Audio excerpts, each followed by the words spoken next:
আশা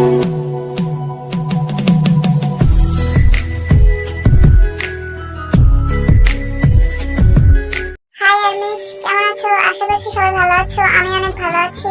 আর আমি এতদিন ভিডিও কেন দেইনি এসব কিছু এখন ভিডিওর মাঝে বলবো না, বিকজ আমার কাছে টাইম নেই। ফি জিমিনকে নিয়ে ওর মেনশনে এসে জিমিনের রুমে জিমিনকে নিয়ে চলে যায়। সুধা, মেয়েটার কোনো ক্ষতি হয়নি তো? বলো না, ওই মেয়েটাকে ওকে ওরা কোনো ক্ষতি করে দিয়েছে? হ্যাঁ, একদম ঠিক আছে। তুমি একবারও জিজ্ঞেস করলে না আমি কেমন আছি? মানে মানে ওরা তো আমাকে ওই বাড়িতে বন্দি করে রেখেছিল, আমাকে, মমকে। তো এখন সবাইকে জিজ্ঞেস করতে হবে কেমন আছো? হয়তো ভালোই আছো। তোমাকে দেখে তো মনে হচ্ছে না তোমার কিছু হয়েছে। জিজ্ঞেস করার কি আছে? তুমি এমন কেন সুগা? তুমি কি কখনো আমার কষ্টটা বুঝতে পারবে না? কেন যে তোমাকে ভালোবেসে বিয়ে করেছিলাম সেটাই ভাবছি। তোমার মতো মানুষের সাথে কখনো থাকা যায় না। ওহো, আমি কি বলেছি তুমি আমার সাথে থাকো? চলে যাও না। চলে যাবো? তোমার হাত ধরেছি কি তোমাকে ছেড়ে দেওয়ার জন্য? তাহলে আমি যেরকম সেরকমই মেনে নাও। আর এসব বিষয় নিয়ে বেশি কথা বলবে না, আমার একদম পছন্দ না। দেখে নিও, তোমরা যেগুলো আমাদের সাথে করছো এগুলোর জন্য কখনোই নিজেদেরকে ক্ষমা করতে পারবে না। এত কথা না বলে আমার জন্য একটু ড্রিঙ্ক নিয়ে আসো। শোনো, চেঞ্জ করে নাও, আমি একটু পরে রুমে আসছি। ভালো করে নিজেকে ক্লিন করো। তোমার বডিতে ওদের নোংরা টাচগুলো আছে, তাই ভালো করে নিজেকে ক্লিন করবে। আমি চাই না তোমার বডিতে অন্য কারো টাচ থাকুক। কেন? ওরা যদি নোংরাভাবে টাচ করে, আপনি কি আমাকে ভালোভাবে টাচ করেন?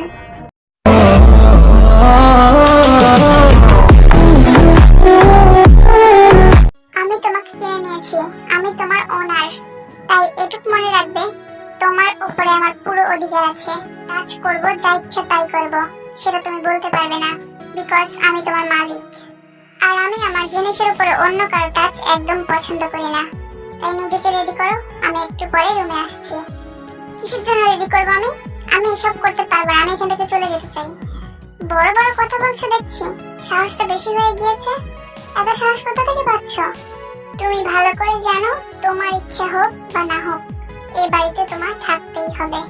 তাই বেশি কথা না বলে নিজেকে রেডি করো আমার জন্য, যেটা তোমার কাজ এই বাড়িতে। ভি তখন রুম থেকে বের হয়ে, ভির গায়ে অনেক রক্ত, এই জন্য ওর রুমে চলে যায়। ওয়াশরুমে গিয়ে নিজেকে ক্লিন করতে থাকে। ওয়াশরুম থেকে শাওয়ার নিয়ে বের হয়ে আসতেই, ড্যাড তুমি এখানে? আমি কিছু বলতে চাই তোকে। এই মেয়েটাকে নিয়ে তুই কি শুরু করেছিস? জবের দুটো ছেলেকে মেরে কি করেছিস তুই?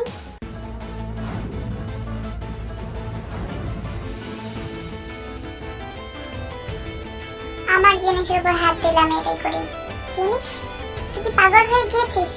জ্যাকসন যেহেতু ওই মেয়েটাকে নিয়ে গেছিল, আবার ওই মেয়েটাকে এই বাড়িতে কেন ফিরিয়ে আনলি? আমি যদি ওই মেয়েটাকে এই বাড়িতে ফিরিয়ে আনা আসতাম, জ্যাকসন ভাবতো আমি দুর্বল, কিন্তু আমাকে খুব হালকা ভাবে নিত, আর আমি এটা সহ্য করতে পারতাম না। যে হোক, আর যে হোকের ছেলেদেরকে বলে দিও দ্বিতীয়বার আমার জিনিসের উপর হাত দিলে যে হোককে বলে দিও আমার নেক্সট টার্গেট যে হোক হবে। তোমার বন্ধু তো, তাই বলে দিচ্ছি তুমি ওকে সাবধান করে দাও আমার বিজনেস আর আমার মাফিয়া ওয়ার্ল্ডে যেন ঢোকার না চেষ্টা করে। তোমাকে আমি কিছু বলে বোঝাতে পারবো না, তুমি আমার কোনো কথা শুনবেও না। কিন্তু আমি একটা কথা বলে দিচ্ছি, দ্বিতীয়বার যদি এই মেয়েটাকে নিয়ে কোনো রকম সিন ক্রিয়েট হয়, আমি নিজে ওই মেয়েটাকে গুলি করে মারবো। সেটা মনে রেখো, আমি আমার বিজনেসকে ভালোবাসি। তোমার জন্য বা ওই মেয়েটার জন্য যদি বিজনেসের কোনো ক্ষতি হয়, আমি ওই মেয়েটাকে শেষ করে ফেলবো, সেটা মাথায় থাকে যেন। রোহান, ড্যাডকে এখান থেকে চলে যেতে বলো, নাহলে আমি কিন্তু নিজের আসল রূপে চলে আসবো। স্যার, আপনি এই রুম থেকে বের হয়ে গেলে ভালো হবে। আরম তখন ওই রুম থেকে চলে যায়। এত রাতে রেডি হয়ে কোথায় যাচ্ছ তুমি? আমার মেয়েকে দেখতে। কোন মেয়ে? জিমিন? তুমি ভুলে গিয়েছো? আমি জিমিনকে দেখতে যাচ্ছি। ওকে কেন দেখতে যেতে হবে? তুমি কোথাও যাচ্ছ না এখন। ওই মাফিয়ার বাড়িতে গেলে যদি ওরা তোমার কিছু ক্ষতি করে দেয়, কিচ্ছু হবে না। আমি শুধু জিমিনের সাথে দেখা করে চলে আসবো। আফটার অল আমার মেয়ে, একটা দায়িত্ব তো আছেই। হ্যাঁ, দায়িত্ব। তুমি কি ভুলে গিয়েছো মাফিয়াদের কাছে টাকার বিনিময়ে ওকে বিক্রি করে দিয়েছো? ওইখানে কি করে যাবে তুমি? আর কোন অধিকারে যাবে?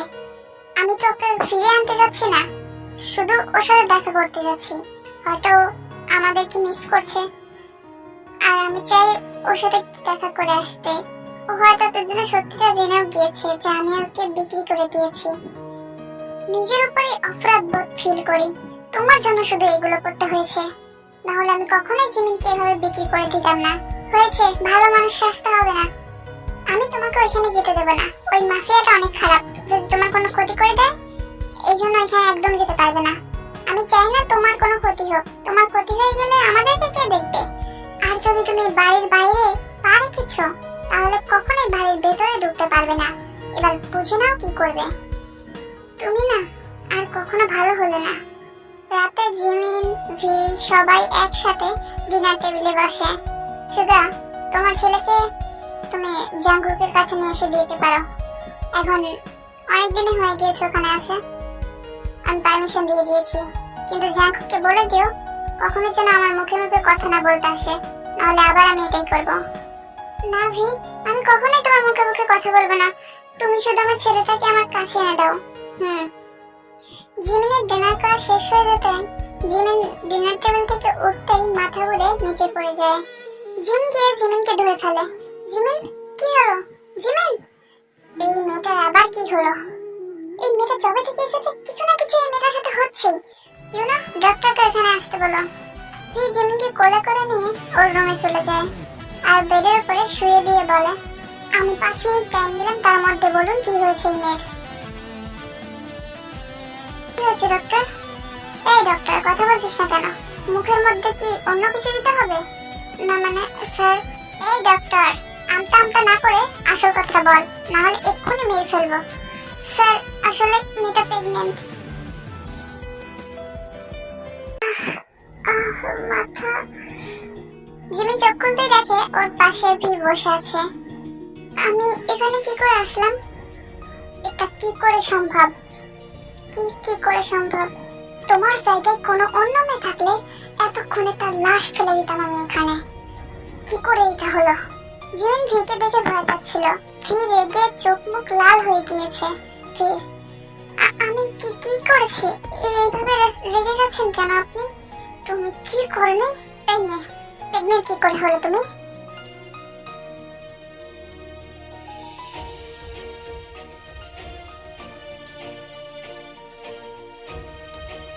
মানে আমি প্রেগন্যান্ট? হ্যাঁ, ইচ্ছাকৃতভাবে এটা করেছো আমাকে ফাঁসানোর জন্য, তাই না? যখনই আমি তোমার সাথে ইন্টিমেট হয়েছি আমি তখনই মেডিসিন দিয়ে গিয়েছি যাতে এসব ঝামেলা না হয়। তাহলে তুমি এটা কি করে করতে পারো? আমাকে ফাঁসানোর প্ল্যান করছো? আমার সাথে সারা জীবন থাকতে চাও, এই জন্য এগুলো করছো? বাট তুমি ভুল ভাবছো, সেরকম কিছুই না। আমি আপনার মতন জানোয়ারের সাথে কখনোই থাকতে ইচ্ছুক না। আমার মাঝে মাঝে মনে থাকতো না, হয়তো এই জন্য এরকম হয়েছে। মন থাকতো না, রোজ সকালে বলে যেতাম। এটা কি মাথায় থাকতো না তোমার? সরি, আমার ভুল হয়ে গিয়েছে। ঠিক আছে, যেহেতু তুমি ভুল করেছো তাই তোমাকে ক্ষমা করে দিচ্ছি। 1 মিনিট ওয়েট করো, আমি আসছি। কি করতে যাচ্ছেন? মেডিসিন আনতে যাচ্ছি। এই বাচ্চাটার আমার কোনো প্রয়োজন নেই। প্রথম যেদিন তোমার সাথে ইন্টিমেট হয়েছিলাম সেদিনই বলে দিয়েছিলাম বেবিস একদম পছন্দ না। তাই এই জঞ্জালটাকে একদম শেষ করে দেওয়ার জন্য মেডিসিন আনতে যাচ্ছি। চুপচাপ মেডিসিন খাবে। মানে আমি কোনো নিষ্পাপ প্রাণকে মারতে পারবো না। আমি কখনোই মেডিসিন খাবো না। মানে কি? তুমি একটু আগে বলেছো এটা মিস্টেকলি হয়ে গিয়েছে, তাহলে মেডিসিন কেন খেতে পারবে না? তার মানে তুমি ইচ্ছাকৃতভাবে এটা করেছো আমাকে ফাঁসানোর জন্য। আমি বললাম তো আমার কোনো ইচ্ছা নেই আপনাকে ফাঁসানোর, বরঞ্চ আপনি আমাকে এখানে তুলে নিয়ে এসেছেন। আমার এখানে থাকার কোনো ইচ্ছা নেই। বাচ্চা তো অনেক দূরের কথা, এটা ভুলবশত হয়ে গিয়েছে। কিন্তু এই বাচ্চাটাকে মারতে হবে, এই মুহূর্তে মারতে হবে। তোমার মতো নোংরা মনের মানুষ আমি না। আমি কোনো নিষ্পাপ প্রাণকে নিতে পারবো না। তোমার ভুলের শাস্তি এই বাচ্চাটা কেন পাবে? তুমি এগুলো করেছো, তোমার ইচ্ছাকৃতভাবে এটা হয়েছে। আমি বলে দিয়েছি যেটা একবার সেটাই হবে। তখন ভি জিমিনের মুখ চেপে ধরে আর বলে, শোন, আর একটা বার আমার মুখে মুখে কথা বললে এই বাচ্চাটা সহ তোকেও মেরে ফেলবো, বুঝেছিস?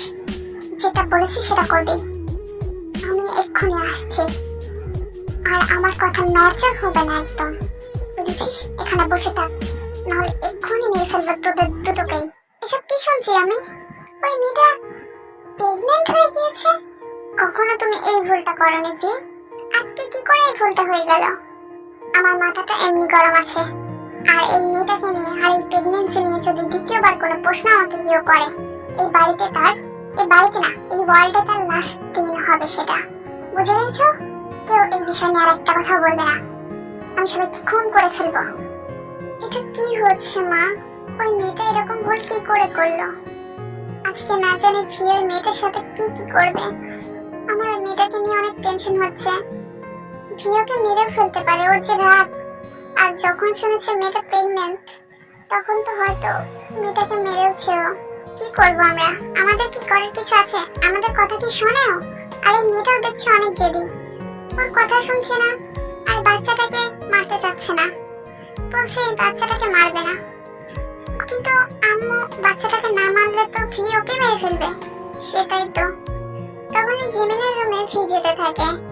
আর জিমিনের পাশেই ইউনো বন্দুক নিয়ে দাঁড়িয়েছিল। ভি মেডিসিন নিয়ে আর পানি নিয়ে আসছিল। জিমিন ইউনোর কাছ থেকে বন্দুকটা কেড়ে নিয়ে গুলি করছিল।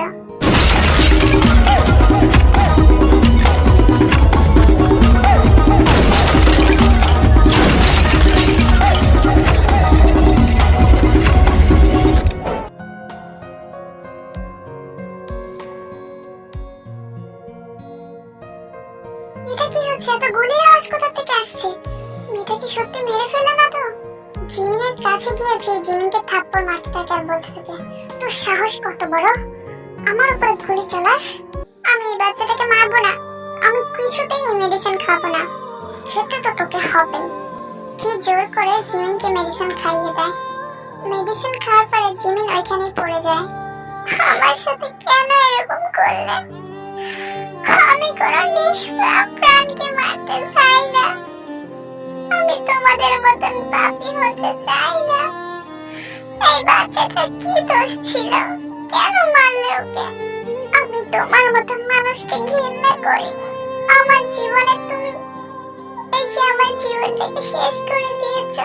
তুমি যেটা করেছো কখনোই শান্তিতে থাকতে পারবে না।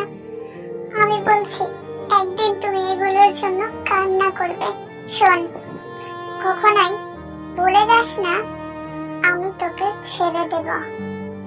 তুই শুধু আমার পেট অম করার জন্য আছিস, নাকি আমার বেবির মা হওয়ার জন্য। তাই দ্বিতীয়বার এই ভুলটা যেন না হয়, মাথায় রাখিস। আমি কতটা পরিমাণে হার্টলেস হতে পারি আজকে দেখে নিলি। তাই অন্য কোনো নিষ্পাপ শিশুর প্রাণ না নিতে চাইলে এই ভুলটা যেন দ্বিতীয়বার না হয়। না হলে যতবার এই ভুলটা করবি, আমি ততবারই এই বাচ্চাদের সাথে এরকমটাই করব। তুই একটা হিংস্র জানোয়ার। জানোয়ার বললে ভুল হবে। একটা হিংস্র জানোয়ারের মনেও একটু মায়া থাকে, তোর মনের ভেতরে সেটুকু নেই। জিমিনের কিছুক্ষণের মধ্যে পেট ব্যথা শুরু হয়ে যায়। জিমিন বেডের উপরে পেট ধরে কান্না করছিল। 1 বছর হয়ে গিয়েছে। জিমিন আর ভির সম্পর্ক ওইরকমই আছে। আর এর মাঝে জিমিন আরো 2 বার প্রেগনেন্ট হয়েছিল। ভি একই রকম ভাবে এই দুটো বাচ্চাকেও মেরে ফেলে। ভির ফ্যামিলির সাথে জিমিনের ভালো সম্পর্ক হয়ে যায়, কিন্তু জিমিন সবসময় মনমরা হয়ে থাকে। জিমিন ব্যালকনি দিয়ে হাঁটাহাঁটি করছিল, তখন জিএম রুমে আসে। কিছু বলবে? হ্যাঁ, আমি তোকে কিছু বলতে চাই। আমি জানি এইভাবে আর কিছু ঠিক হবে না। না তুই কখনো এখান থেকে মুক্তি পাবি, আর না আমার ছেলে কখনো ভালো হবে। তাই আমি চাই, অনেকবার অনেক মেয়েকে এই বাড়িতে নিয়ে এসেছে ও, কিন্তু কখনোই এরকম ভাবে কোনো মেয়েকে সহ্য করেনি যেরকম তোকে সহ্য করেছে। তুই বারবার প্রেগনেন্ট হয়েছিস, বাচ্চাটাকে মেরে ফেলেছে, কিন্তু তোকে ছাড়েনি। আমি বুঝতে পেরে গিয়েছি ওর মনের ভেতরে তোকে নিয়ে ফিলিংস আছে। তুই শুধু এই ফিলিংস গুলোকে জাগানোর চেষ্টা করবি। কি ওই হার্টলেস ওর মতন একটা জানোয়ারকে আমি ভালোবাসবো? কখনোই না। ওর মতন মানুষকে শুধু ঘৃণা করা যায়, ভালোবাসা যায় না। একটু চেষ্টা করে দেখ তুই। তখন এই রুমের ভেতরে ভি চলে আসে। ভিকে আসতে দেখে জিন রুম থেকে বের হয়ে যায়। আর আর জিমিনও জানে যে ভি রুমে কেন এসেছে। এখন তো ভি রুমে আসলেই ওইগুলো ছাড়া কিছু করে না, এই জন্য জিমিনও জেনে গিয়েছে। আর জিমিনও আর এখন মানা করে না, জানে যে ভি ওর কথা শুনবে না, কখনো শোনেনি আর আজও শুনবে না। তাই জিমিন ভি এর কাছে গিয়ে জিমিন ওর জামাগুলো খুলতে থাকে। জিমিনের শরীরে একটা কাপড় ছিল না, জিমিন যেন একটা মরার লাশ হয়ে গিয়েছিল। কি হয়েছে? আজকে একটু বেশি মনে হচ্ছে টেনশনে আছো। আমার টেনশন, আমার কষ্ট দিয়ে আপনি কি করবেন? আপনার যেটা প্রয়োজন সেটা করতে এসেছেন, করে এখান থেকে চলে যান। ওকে, আমার এগুলো জানার কোনো বিষয় নেই, তোমার কি হয়েছে কি না হয়েছে। ঠিক বলেছো, আমার এটাই প্রয়োজন, সেটাই করতে এসেছি।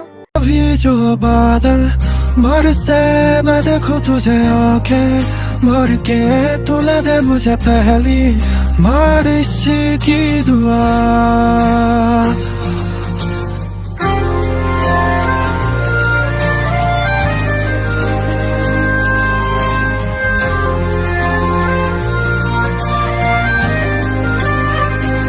तेरे पहल में रहूं मैं खुद को पाबंद, कहूं तो हम दे खुशियां सहलूं साथिया।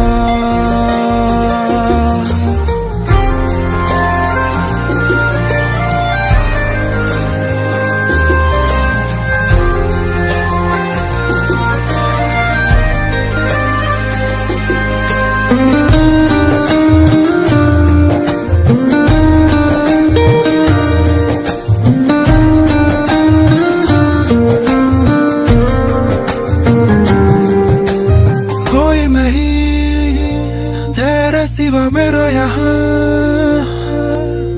मंजिलें है मेरी तो सब यहाँ मिटो दे सभी आजा फासले, मैं चाहूँ मुझे मुझसे बात ले, सदा समझूं मैं तू झोंक ले, मैं वो क्या